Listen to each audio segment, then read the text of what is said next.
Un grand gâchis, ce soit en tout cas d'une grande frustration. C'est pas gâchis, c'est de la frustration. Parce que les joueurs, ils ont fourni le match qu'on attendait. On s'est procuré beaucoup d'occasions. Mais ce qu'il y a, c'est qu'un match, il faut être extrêmement concentré et réaliste défensivement sur 92 minutes. Et s'il faut, il y a des moments où il faut faire des fautes tactiques à 45 mètres du but pour casser les attaques adverses. Toujours le même problème finalement. Quel problème? De ces erreurs défensives qui coûtent cher. De ces choix, de ces mauvais choix finalement.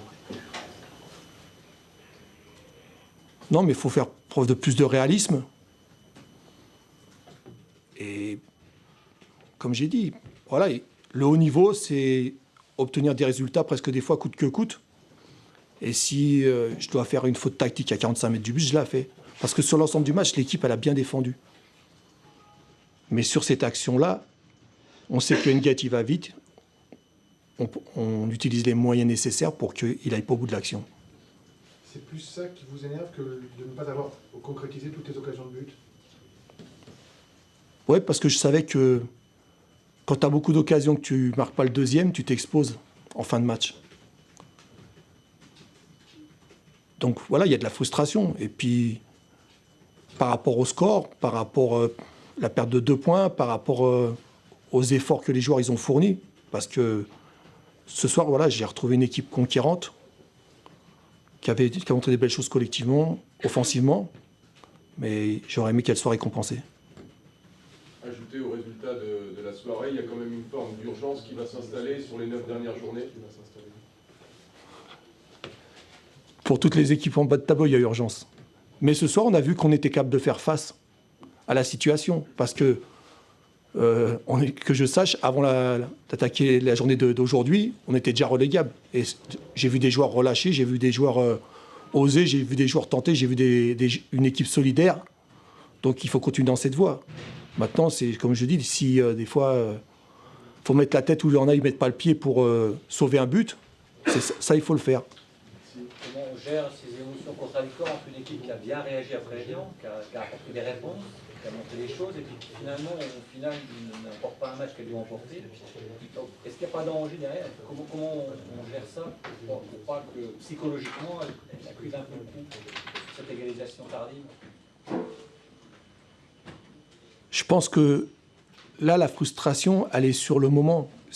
Le match de la semaine dernière, il était plus difficile, je pense, la semaine suivant le match d'Évian, il était plus difficile à gérer que, je pense, après ce match-là. Parce que là, on a montré des choses. On a montré la voie qu'il faut suivre. On était dans la voie qu'il faut suivre.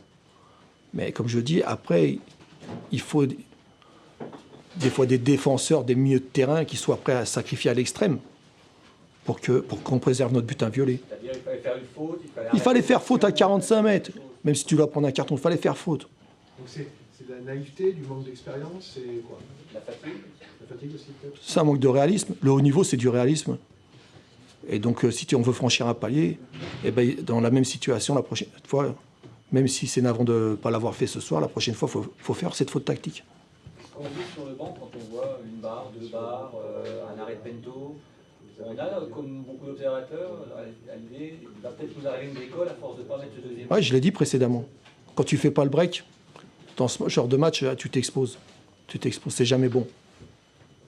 Maintenant, voilà. Alors, c'est le genre de résultats de matchs qui font partie d'une saison. Ça arrive des matchs qu'on domine, qu'on maîtrise et qu'on ne gagne pas. Mais est-ce que finalement, votre situation du monde, vous payez plus des matchs antérieurs, la défaite à Evian, la défaite contre Nancy ici, contre Brest? C'est plus ça que vous avez aujourd'hui, vous traînez votre début de saison? C'est toujours pareil, quoi. De toute façon, ce qui a été fait, on ne peut plus revenir dessus. Tu peux tirer des constats, des analyses, tu travailles en conséquence, et puis l'équipe, elle continue d'avancer. D'accord? Donc moi, sur ce que j'ai vu ce soir, l'équipe par rapport les 2 dernières semaines, elle était en net progrès. Donc il faut ajouter cet élément, le réalisme à l'extrême. Et il ne faut pas que ça soit, même si on a la frustration d'avoir fait match nul, il ne faut pas que ça soit un feu de paille de ce soir. C'est la voie à suivre. Est-ce que juste une question sur le plan physique?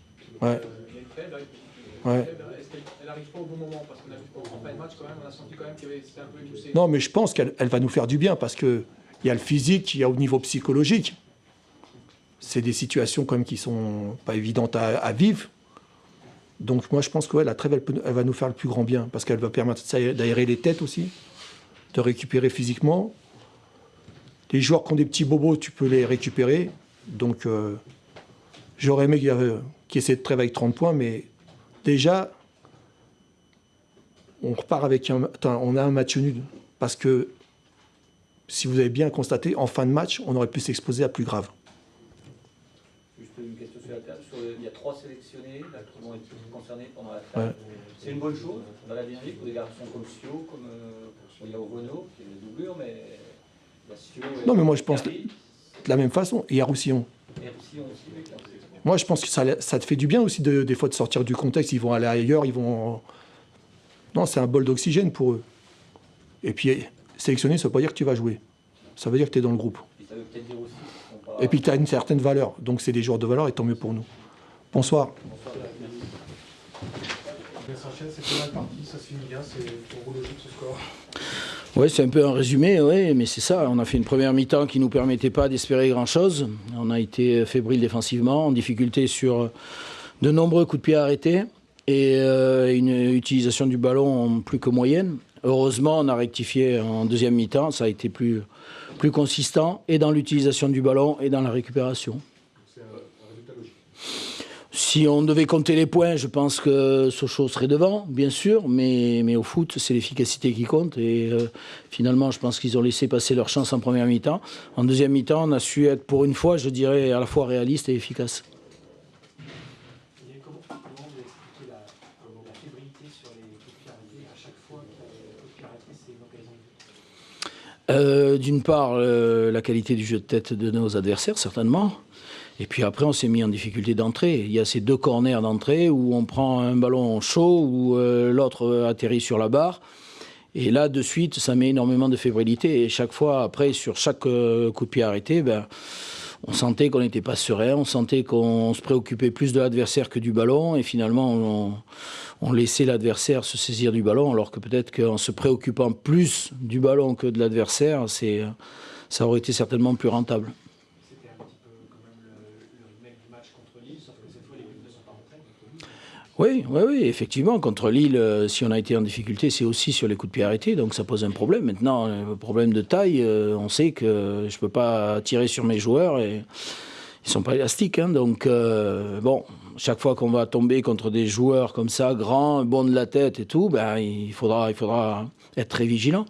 C'est pour ça qu'il faut commettre peut-être moins de fautes et concéder moins de corners. Alors, c'est toujours facile à dire, mais plus difficile certainement à réaliser sur le terrain.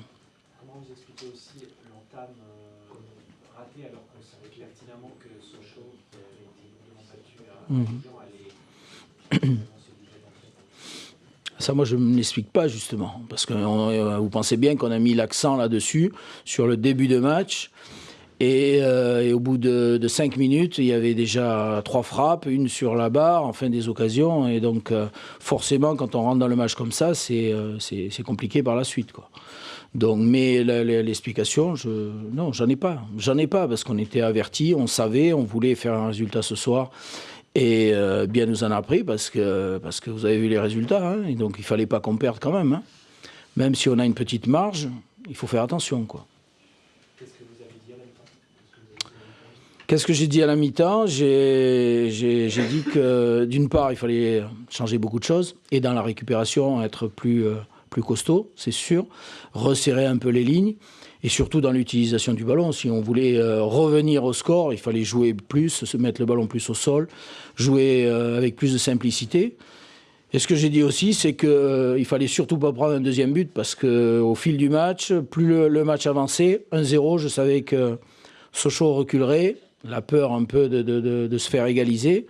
Et puis finalement, c'est un peu ce qui s'est passé, quoi. Donc voilà, plus le match avançait, plus on sentait qu'il pouvait y avoir une occasion pour nous de revenir. Et finalement, elle est arrivée.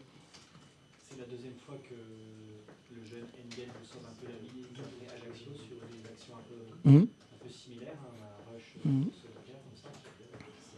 Mais la pression un peu sur les titulaires là. Bien sûr, et puis j'espère. Oui, oui. Il a ce que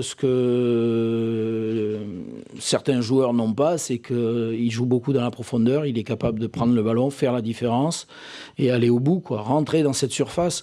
On a par ailleurs de bons joueurs, mais qui ont du mal à certains moments à rentrer dans cette surface. Et si on veut marquer des buts, il faut y aller, quoi. Et lui, alors, est-ce que c'est... bon, il y a ses qualités, et puis aussi peut-être un peu d'insouciance, ce qui fait que il va jusqu'au bout. Il a cette puissance, il a cette vitesse qui font qu'à l'arrivée, il s'est montré efficace. Sur l'entame de match et puis pour le reste de la saison, est-ce que le fait de ne plus avoir grand-chose à jouer pour Valenciennes, ça rend pas la motivation difficile? Pas grand-chose à jouer, c'est vous qui le dites. On a 36 points, on n'a pas encore les 41, 42 points du maintien. Donc déjà, on a le maintien à jouer, quoi qu'on en pense. Et puis derrière, si on a la chance d'avoir ces points assez rapidement, bon, il y a quand même à aller chercher une place dans la première partie du classement. C'est l'objectif. Et parce que vous savez très bien que sur le plan économique, c'est pas anodin de gagner 1 ou 2 places. Donc... pour moi, les 9 matchs qui restent, ce ne sont pas 9 matchs voilà, pour finir tranquillement et tout. Non, non, c'est 9 batailles, c'est 9 combats qui nous attendent, où il faudra montrer qu'on est là, qu'on est présent et qu'on sait aussi jouer au ballon, qu'on est un petit peu mieux que ce que l'on a montré ce soir. Comment retrouver justement ce qui faisait le jeu de Valenciennes en début de saison? Qu'est-ce qui fait qu'aujourd'hui ça marche plus? Vous savez, c'est un ensemble de choses. Ça part de derrière, une bonne équipe et de la solidité défensive. Nous, au bout de 2 minutes, je ne reviens pas dessus, mais vous avez vu, donc ça crée de suite de la fébrilité et ça se ressent au niveau du jeu, pareil. Pour la récupération du ballon, ça devient un peu compliqué, voilà, parce qu'on ne fait pas les bonnes courses, les bons replacements. Et puis dans l'utilisation, il y a ce frein, parce qu'on se dit, si on se livre, on risque d'être encore plus en danger et tout. Et c'est un mauvais calcul, mais je dirais c'est humain, quoi. C'est un réflexe de protection, mais ce n'est pas le bon. Au contraire, en jouant, en sortant mieux, en faisant courir aussi l'adversaire, on se met moins en difficulté. Mais, ça on peut se le dire là, après psychologiquement et tout sur le terrain, c'est un peu plus difficile à mettre en pratique. Merci beaucoup.